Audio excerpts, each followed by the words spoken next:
High, micellar Ashis কর political academy YouTube চ্যানেলে সবাইকে স্বাগত জানাই।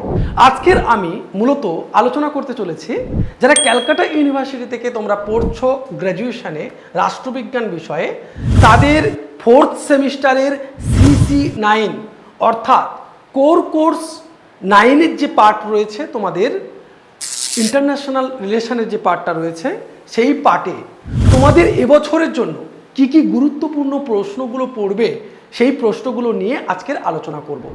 এবং পুরো সাজেশান এর বাইরে তোমাদের করতে হবে না, একদম 100% সাজেশান তোমাদের জন্য থাকবে। চলো দেখে নেওয়া যাক কি কি সাজেশান তোমাদের জন্য রেখেছি।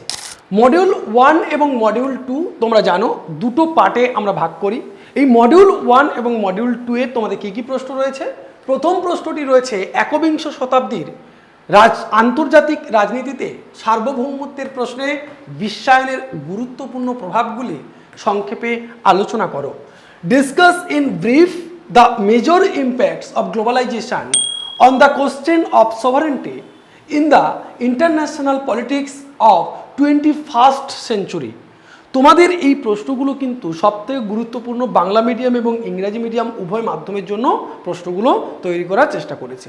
এখনও পর্যন্ত যদি আমার চ্যানেলটিকে সাবস্ক্রাইব না করে থাকো, অবশ্যই তোমরা চ্যানেলটিকে সাবস্ক্রাইব করে রাখো। দ্বিতীয় প্রশ্নটি কি বলছে? আন্তর্জাতিক রাজনীতিতে প্যালেস্টাইন সংক্রান্ত প্রশ্নগুলির তাৎপর্য সংক্ষেপে আলোচনা করো। Discuss in short the significance of the Palestine question in international politics.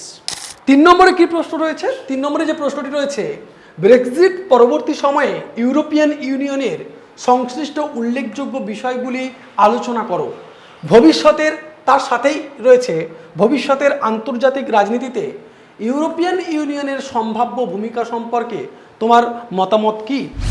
Discuss the significant issues related to the European Union in the post Brexit period. What is, তার সাথেই থাকছে, what is your opinion on the problem role of the European Union in the international politics in future. পরের প্রশ্নটি কি বলছে? পরের প্রশ্নটি বলছে ইউরোপীয় ইউনিয়নের অর্থনৈতিক ও রাজনৈতিক সংহতিকরণ প্রক্রিয়া আলোচনা করো। Discuss the process of economic and political integration of the European union. তারপরে যে প্রশ্নটি গুরুত্বপূর্ণ প্রশ্ন রয়েছে, ব্রেটেন উডস চুক্তি থেকে বিশ্ব বাণিজ্য সংস্থা পর্যন্ত আন্তর্জাতিক আর্থরাজনীতির বিবর্তন বিবৃত করো। আর সাম্প্রতিক আন্তর্জাতিক রাজনৈতিক পরিবেশে এই বিবর্তনের তাৎপর্য উল্লেখ করো। তোমাদের একটা কথা বলে রাখি, আমাদের একাডেমি থেকে এই সমস্ত প্রশ্নের সমস্ত উত্তর কিন্তু তোমরা পেয়ে যাবে, একটা নির্দিষ্ট মূল্যের পরিপ্রেক্ষিতে তোমরা পেয়ে যাবে। তোমরা যদি এই সমস্ত প্রশ্নের উত্তরপত্র আমাদের কাছ থেকে কিনতে চাও, অবশ্যই নিচে দেওয়া ফোন নাম্বার 86200639 এই নাম্বারে অবশ্যই যোগাযোগ করতে পারো। এর আগে আমরা CC8 পেপারটা তোমাদের কিন্তু আমরা কমপ্লিট করেছি। CC8 পেপারটা যারা দেখোনি সাজেশানগুলো, অবশ্যই তোমরা CC8 পেপারটা দেখে নিও। কি বলছে? State the evolution in international political economy from the Bretton Woods agreement to the World Trade Organization. Mention the significance of the evolution in the contemporary international political environment. পরের প্রশ্নটি কি বলছে? নির্জোট আন্দোলনের সূত্রপাত কিভাবে হয়েছিল? উন্নয়নশীল দেশসমূহের ক্ষেত্রে এই আন্দোলনের ভূমিকা ও প্রাসঙ্গিকতা আলোচনা করো। কি বলছে? How did the non alignment movement begin? কিভাবে শুরু হয়েছিল? Discuss the role and relevance of this movement in the context of the development countries. খুব গুরুত্বপূর্ণ এই সমস্ত প্রশ্নগুলো রয়েছে। তোমরা যদি আমাদের একাডেমিতে অফলাইন এবং অনলাইন উভয় মাধ্যমে পড়তেও চাও, তোমরা কিন্তু অবশ্যই যোগাযোগ করতে পারো। তারপরে যে প্রশ্নটি রয়েছে দেখো, বলছে ঠান্ডা যুদ্ধের বিবর্তন আলোচনা করো। Discuss the evolution of the Cold War. তারপরে বলছে ঠান্ডা যুদ্ধের পরবর্তীকালে বিশ্ব ব্যবস্থা সম্পর্কে আলোচনা করো। Discuss the post Cold War world order. তারপরের প্রশ্ন বলছে আন্তর্জাতিক রাজনীতিতে সার্কের ভূমিকা ও এশিয়ানের ভূমিকা ব্যাখ্যা করো। Explain the role of the SAARC and the role of the ASEAN in international politics. এই প্রশ্নগুলি তোমাদের অত্যন্ত গুরুত্বপূর্ণ। তোমরা প্রত্যেকটি প্রশ্ন খুব ভালো করে পড়বে, কারণ এই প্রশ্নগুলোর মধ্য থেকে সমস্ত প্রশ্ন তোমাদের জন্য কমন আসবে। এর বাইরে একটিও কোনো প্রশ্ন আসবে না, তোমরা নিশ্চিন্তে থাকো, এখান থেকে তোমরা সমস্ত প্রশ্ন কমন পাবে। এবারে আলোচনা করা যাক মডিউল 2 থেকে কি কি প্রশ্ন তোমাদের জন্য আমি রেখেছি।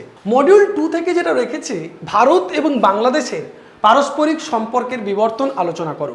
Discuss the evolution of mutual relationships between India and Bangladesh. দ্বিতীয় প্রশ্নটা কি বলছে, 2000 সাল থেকে সংগঠিত বিভিন্ন আন্তর্জাতিক সংকটে মানবাধিকার রক্ষায় সম্মিলিত জাতিপুঞ্জের বিভিন্ন উদ্যোগগুলি বিবৃত করো। কি কি উদ্যোগ নেওয়া হয়েছে? State the different initiative of the UNO in safeguarding human rights during different international crisis since the year 2000। পরের প্রশ্নটি কি বলছে? পরের প্রশ্নটি বলছে, ভারতীয় বৈদেশিক নীতিতে প্রতিবেশী প্রথম কিভাবে নেপাল, ভুটান এবং শ্রীলঙ্কার সঙ্গে সম্পর্ক প্রতিফলিত হয়েছে তা আলোচনা করো। Discuss how the policy of neighbourhood first policy, যেটা neighbourhood first is reflected in the Indian foreign policy towards Nepal, Bhutan and Sri Lanka. পরের প্রশ্নটি কি বলছে? বাস্তব রাজনীতির প্রেক্ষিতে ভারত এবং পাকিস্তানের সম্পর্ক আলোচনা করো।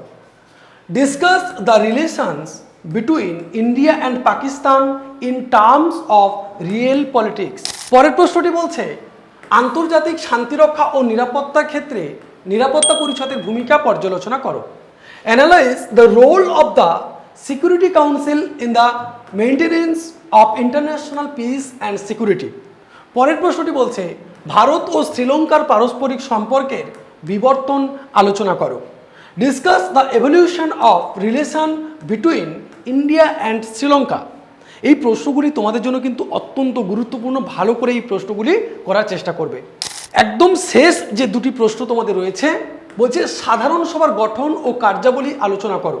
Discuss the composition and function of the general assembly in United nation. তার পরের প্রশ্ন বলছে, সম্মিলিত জাতিপুঞ্জের মহাসচিবের ভূমিকা আলোচনা করো। সম্মিলিত জাতিপুঞ্জের মহাসচিবের ভূমিকা আলোচনা করো। Discuss the role of the Secretary General of the United Nations. প্রত্যেকটি প্রশ্ন তোমাদের জন্য অত্যন্ত গুরুত্বপূর্ণ। তোমরা যদি আমাদের একাডেমিতে অনলাইন এবং অফলাইন পড়তে চাও তাহলেও যোগাযোগ করতে পারো, কিংবা এই সমস্ত প্রশ্নের উত্তরপত্র তোমরা পেতে গেলে অবশ্যই যোগাযোগ করতে পারো। আর এর পিডিএফটি, এই যে প্রশ্নগুলি, এর পিডিএফটি আমরা আমাদের হোয়াটসঅ্যাপ গ্রুপে দিয়ে দেবো। অবশ্যই আমাদের ডেসক্রিপশান বক্সে হোয়াটসঅ্যাপের লিঙ্ক থাকবে, সেখান থেকে অবশ্যই তোমরা যুক্ত হতে পারবে আমাদের হোয়াটসঅ্যাপ গ্রুপে। থ্যাংক ইউ, ভালো থাকবে।